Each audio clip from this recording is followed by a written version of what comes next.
The quest for more affordable housing in Denver is about to get controversial. Affordable housing supporters are floating the idea of a new fee on Denver landlords to pay for more affordable units. CBS investigator Brian Moss learned of this new idea. So where did it come from, Brian? Well, affordable housing advocates are pushing this. It's called a ghost tax, or an EHT, an empty house tax. It taxes landlords who have rental properties that have sat empty for a long period of time. The idea is to push them to lower their rents so they can avoid the ghost tax.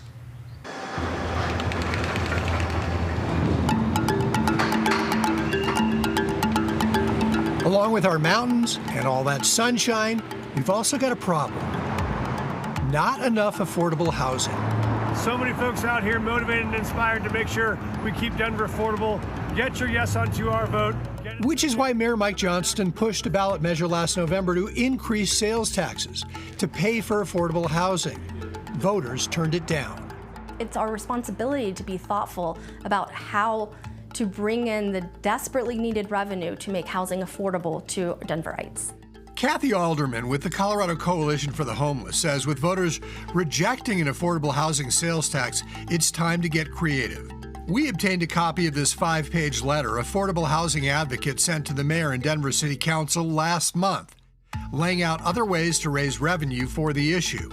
We shared it with Drew Hamrick. Well, it's certainly not very well thought through. He's with the Colorado Apartment Association.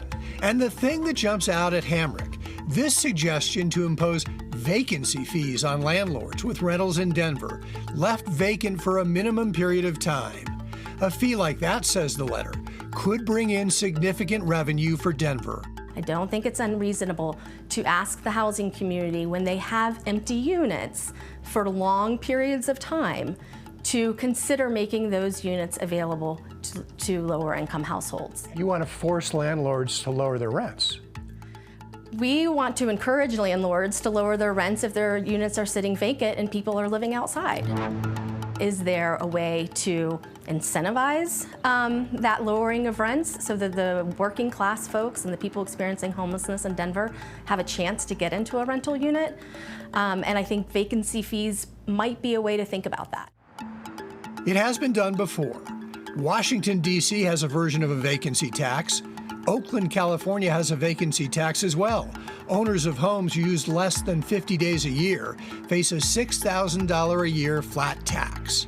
In San Francisco, voters approved an empty homes tax, but courts have ruled it unconstitutional. It's all aimed at creating a tool to increase housing availability and fund affordable housing. But if your unit has sat empty for 6 months, let's say, and you haven't made any efforts to lower your rents, then perhaps maybe there's a way to incentivize that to happen. This is a level of intrusiveness in government that Denverites don't want to tolerate and don't want to live under.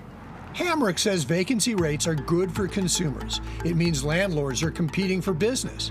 And Hamrick suggests imposing a new tax on landlords will just be passed on. All these costs filter down to the consumer, so it has the unwanted effect of making rental prices higher for those people that are paying them. If you raise the fees or taxes on sesame seeds, all of a sudden Whoppers start to cost more.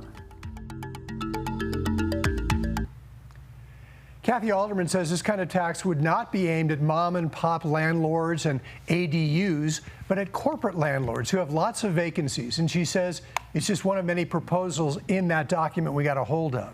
This idea of vacancy taxes is being discussed in cities across the country. The mayor's office said of all this, we are always looking for creative housing solutions and welcome new ideas from our community partners. Affordable housing is the most pressing issue facing Denverites today. So an interesting idea that has been floated in a lot of other cities, and we'll certainly track this and see if it gets any traction here. Yeah, being floated around here too, Brian. Thank you so much.